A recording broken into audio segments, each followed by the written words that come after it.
I'm Chronix, and this is Crystal from the most extreme wrestling, and this is your Raw review for December 19th, 2011, on the heels Almost Christmas! Of Almost Christmas. I'm coming off the heels of TLC 2011, which was a pay-per-view almost seemingly designed just for the internet wrestling community, for all the internet fans, because you did not have John Cena, and it was nothing but wins for all these Ring of Honor guys and whatnot, and we'll get to that because, drum roll please, CM Punk comes out there and he's like, who won my match for the WWE title? Was it Del Rio? No, it wasn't. Was it The Miz? No. It was Punk! Yes! And I come out. And then he walks out there and he's like, oh yeah, who also won that United States Championship match? Was it Dolph Ziggler? No, it was Zack Ryder. And then for the World Heavyweight Championship, was it gonna be the Big Show? Well, the Big Show did win. And of course, Mark Henry did not win, but it was Daniel Bryan cashing in that SmackDown Money in the Bank before WrestleMania, cashing it in and becoming the World Heavyweight Champion. So new champions, and CM Punk retaining. The internet wrestling fans were excited. They were happy because they got everything they want. And they were freaking marking out for all of this stuff. And how did you feel about it? This was excruciatingly painful. Why? Okay, look. I want to say, first of all, I'm okay with Punk having the belt.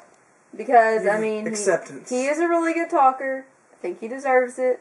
I'm alright with it. Even though he's not my favorite, I'm okay with it. Yeah. I'm alright with Zack Ryder having the belt. He's really hot right now. The little scene with his dad just made me all teary-eyed and happy. I mean, you know, I can be happy for the kid. And a good build. Good build. And I'm not really okay with Daniel Bryan having the belt. But I mean, 2 out of 3 is okay. But here's the thing. The Big Show and Henry match. Okay, the whole match with that, the whole thing, the report is coming out that it was Mark Henry that had an injury, and that's why he had to drop the belt. I know. Okay. I just am not okay with Daniel Bryan of late. I was okay with him, and now I'm not. Why are you not okay with him all of a sudden? Now, it's like he was like a little high flyer guy, and he was like a real good wrestler looking guy. I don't know. And then now, it's like they're trying to make him look like the Big Show, but he's not that big. Like, they made him shave his head and grow a beard and get this pudgy belly thing. No. And now he is, like, butt ugly. Okay, well, he might be ugly, and he may not be in the best shape and have a low body fat like a lot of other wrestlers do, but here's the thing, that's not what they're going for. My point is, he used to be that way. He used to be decent looking, he used to have a good body, he used to be, like, different, and now he's, like, 100% different. And he's like a big, massive wrestler, but he's not that big. No, so it's the whole point with Daniel Bryan is that he can wrestle down anybody. No matter how big or strong they are, World's Strongest Man, The Big Show, he can wrestle them, he can beat them. I don't care. He doesn't look right. But your only issue is with his look. Basically. Well, I think you can get over that. In the spirit of Christmas, with your little Christmas hat, and your little Christmas colors. Look. Oh, and your little Christmas presents. And you can't just accept the look. Anyways, I timed this. First of all, who doesn't know who won? Come on, why you gotta spend like 13 minutes going? They always explain that. Was it Del Rio? They wanted to Was it Mark Henry?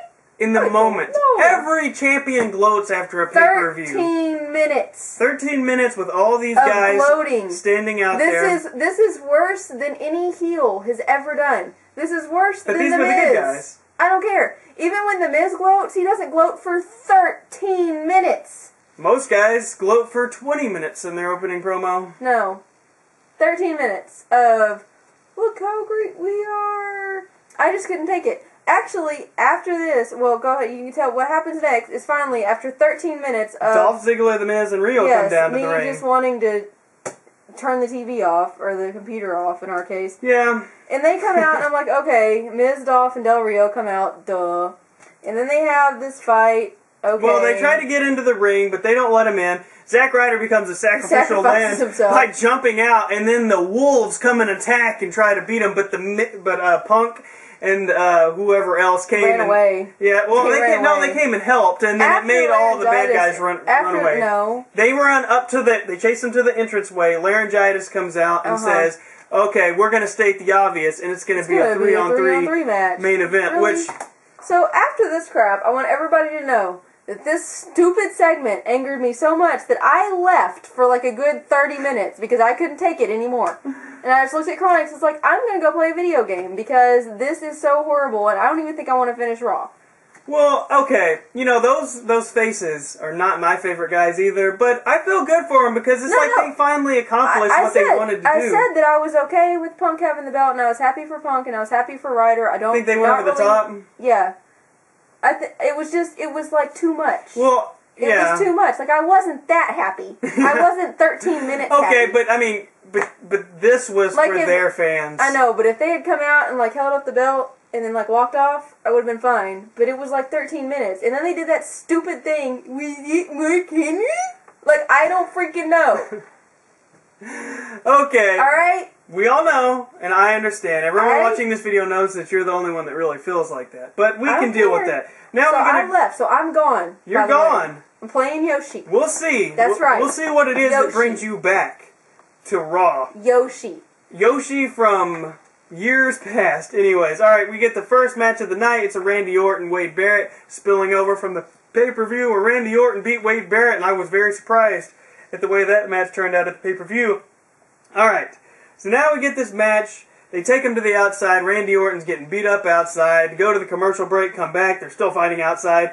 But get this. The freaking match kind of ends a little bit out of nowhere, I would think. Not as bad as some other matches, but a thumb to the eye causes a disqualification. Now, I don't know where I've been, but I don't remember a thumb to the eye ever causing a disqualification. I'm telling you, I've seen it 1,000 times. I've seen Ric Flair do it. I've seen the scrape to the eye, the poke in the eye. Never seen the disqualification. Maybe the ref's been distracted every single match I've ever seen, but I don't remember that ever blatantly being a disqualification. Usually the ref just gets in their face. But a DQ, what the crap? Post-match beatdown. Barrett grabs a table because he was put through a table at TLC because they had a tables match during their pay-per-view, so he wants to get, all that. He does the wasteland through the table, puts Randy Orton down. Randy Orton's just laid wasted. And the Philly crowd loves it because ECW Stomping Ground, you got to put them through the table. And ECW Stomping Ground in Philly tonight, it's going to be happening over and over and over.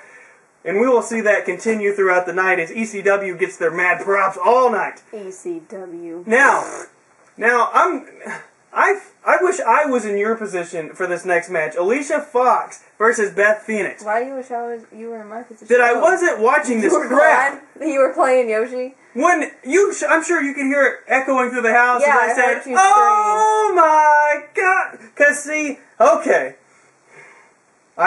Alicia Fox. First of all, she's trending worldwide as #1. Are you freaking serious?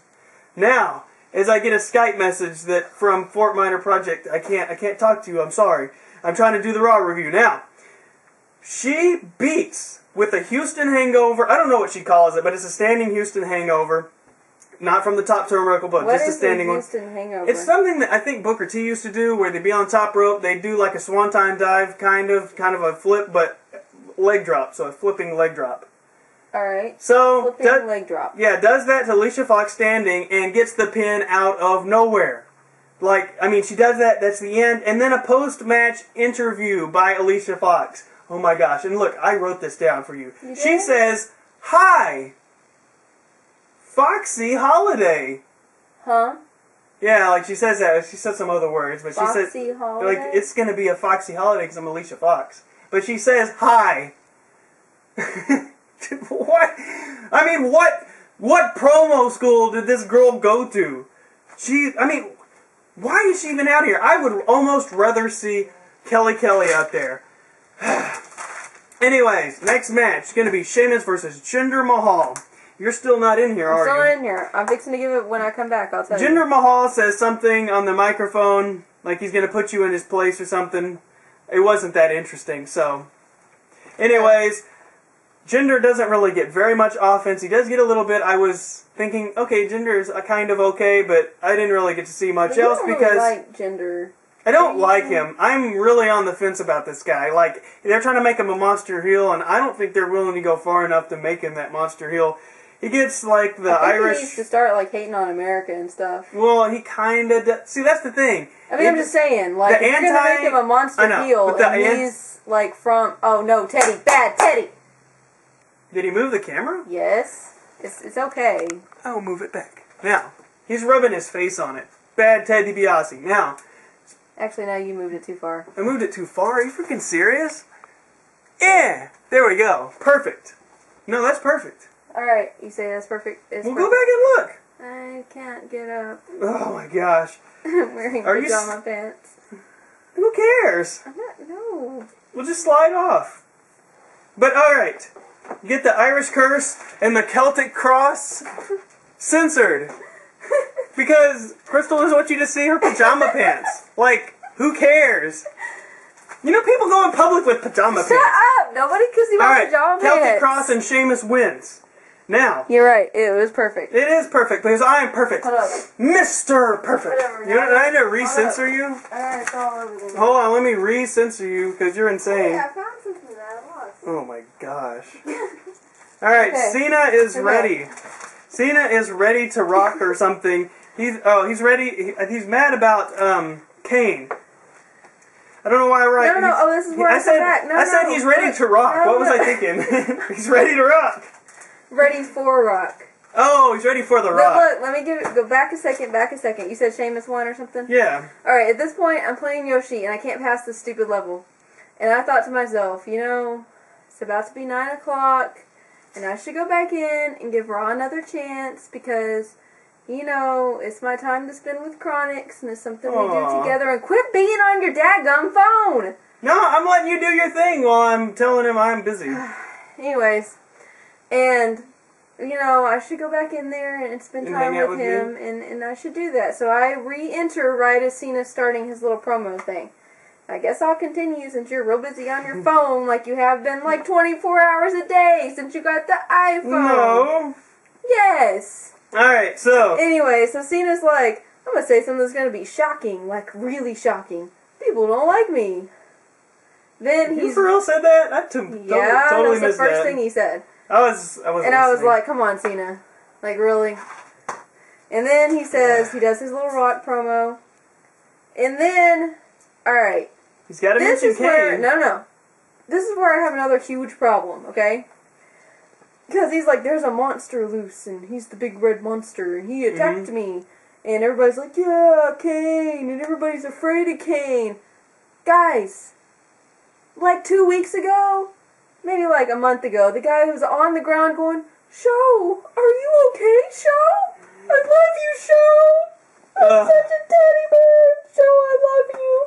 That was like a month ago, guys, and now he's scary again? Why? He's been repackaged. I need a storyline. I need an explanation of why he was scary. Like before... You know, you might actually get that in the future. Before, I had an explanation because with the Undertaker and the fire and the burning. But now, all I have is teddy bear turns monster and everybody's scared, and I don't know why. It's wrestling. Because, see, they even wrote a book trying to explain all of Kane's whatever, you know, explaining everything. But, yeah, it doesn't make any sense. I mean, once Kane had a voice box, he couldn't talk, then he could talk, he was burnt, then he wasn't burnt, his arm's burnt, his arm's not really burnt, his hand's burnt, but his hand's really not burnt. His face is burnt, but it's not really burnt. Well, he takes off the mask, it's kind of burnt, but then it's not. When X-Pac took it off, it was messed up, and they were like, oh my god, it's messed up, but then it wasn't. So yeah, it's like really confusing. See, look, but I mean, you gotta let it go. No, you have to. I can't be afraid of the guy. And all I can see, like literally, like when I see him come out. I mean, I don't know if it's because I haven't had enough experience with Kane. Because when I see him come out, all I see is him crawling on the ground, like crying for Big Show. Okay, well, you obviously don't have enough. Like stuff built up because I don't even think about that. I think of him in the Inferno match and I mean all kinds of stuff. That's what I'm Undertaker, saying. I guess it's because Brothers of Destruction. But there's got to be enough people like me that maybe just started watching wrestling like a year ago, and they're going to be confused too. But they won't care because they're cheering for Cena. Probably because they're 12. Is that what you're trying to say? Well, I'm saying I'm just saying maybe if they've only been watching wrestling long enough to not know that he wasn't wearing the mask, which would mean they've only been watching wrestling for 2 months, then they're most likely young. Alright, I'll give you that. Fair enough. But it's just bothering me. Alright, so Monk Henry comes stumbling down, and he's got to address, he's got his injury and whatnot. So, I thought that was funny. I always love it when they stumble down and he's trying to make himself look significant and whatnot. Yeah. Alright, so Kane comes running down with his Slipknot mask once again. Mark Henry's like, if not for Kane, you'd be in the Hall of Pain, and, you know, he's doing his promo thing. Well, yeah. So Kane comes running down with this Slipknot mask, which I'm like, why are they still doing that? I'm not really understanding why he's got two masks. But then he takes it off, and he's like beaten. His Slipknot mask? You know the other mask? It's like a welder's helmet on top of his mask. Well, he takes that off. Not everybody's gonna know Slipknot. I'm just saying. Well, I mean... Alright? Yeah. Okay. I mean, I know if we don't have people that don't understand the Kane gimmick. I'm telling you. But anyways... So, Kane starts doing the beatdown on Cena, which is great. Like, and this actually, like, despite the fact that I completely don't buy this, it was pretty good because he was, like, suffocating Cena, and it was kind of intense. Like, you had his hand old school. This.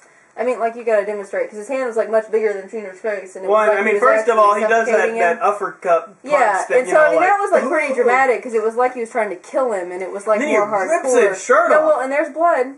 He bleeds from the mouth. Yeah. This is PG, you can't ever have blood. Look, hold up. Now this part was weird, because then Kane takes off Cena's shirt and runs away. He doesn't like Cena. He's like, I mean, possibly he just hates everything about Cena. It would have been more dramatic if he, like, ripped the shirt, but he kind of, like, undressed him. Like, I thought that was a little odd. I don't remember it like that. I just thought it was weird. I don't know, because, like, if he had grabbed the shirt and been, like, I mean, maybe it wouldn't come off. I would have been okay with it, but he was, like, taking it off, and I don't know. So, I mean, yeah, he had him on the table. It was kind of uncomfortable, and, I mean, it was a good... Kane is really good at that. He's really good with selling and whatnot. Yeah, it was real dramatic, and it was like Kane was trying to kill him, and that was kind of cool. But, alright, so, a big surprise... Good match of the night, I would say. The Usos, the face Usos versus the new heel of Primo and Epico with Rosa. Woo! I mean, it was a good match, is what I'm trying to say, but it was a big, high-energy match. It was a great moment when they pulled down the rope, pull out the curtain, and then the Uso dude goes flying out, just not clipping it, nothing but air, hitting the wall. That was so funny. It was a really good match. Like, at first when they came out, I was like, man, I don't know, but it was really good. They did a great job, even though the crowd was dead, but I mean, they're new... So and they're heels, and of course they won. And I didn't even know who was the good guys and the bad guys. Chronix had to tell me, but it was still good. Like, it was a good match, and I liked it. And I would love to see them go against Airborne, Airboom, and rebuild the tag team just a little bit. Hey, they got to have opponents, and I'm ready for them to be their opponents. Epico pins one of the Uso guys and wins. Alright, so backstage promo with Cody Rhodes. No. Yes. First we have Santino with the little crystal ball. That's the commercial. It was part of the promo because Cody Rhodes mentioned it. Burned.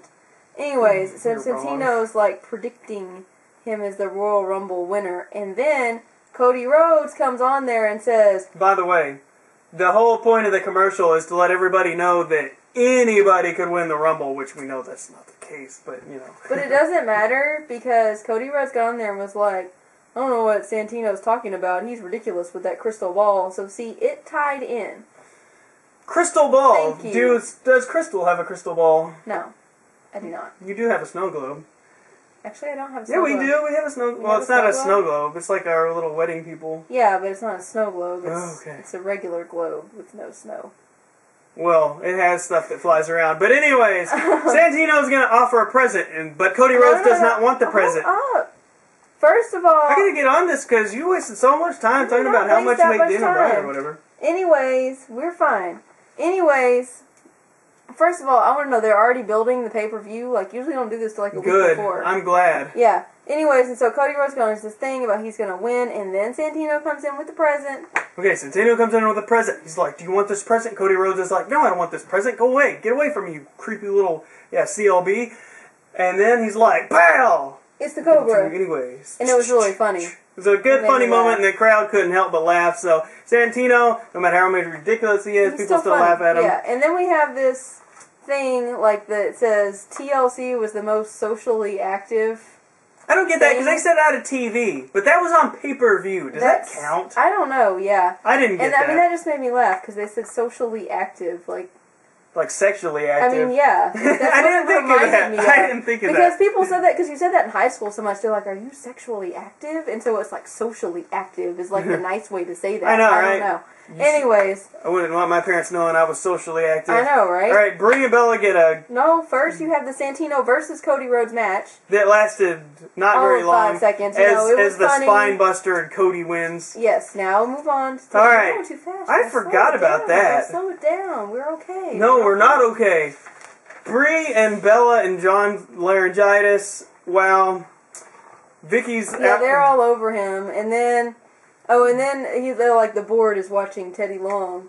And then he's got, like, Vicky comes in screaming about something. Like, it didn't really matter. That's kind of irrelevant. She wants a rematch. Oh, okay. For Dolph Ziggler. Okay, and then here comes Hornswoggle in his, like, elf costume with some mistletoe. Who I didn't know Hornswoggle could talk now, but apparently he can. Watch SmackDown. He comes in with his mistletoe and he gives Vicky a big old kiss. And she screams incessantly. Which is awesome.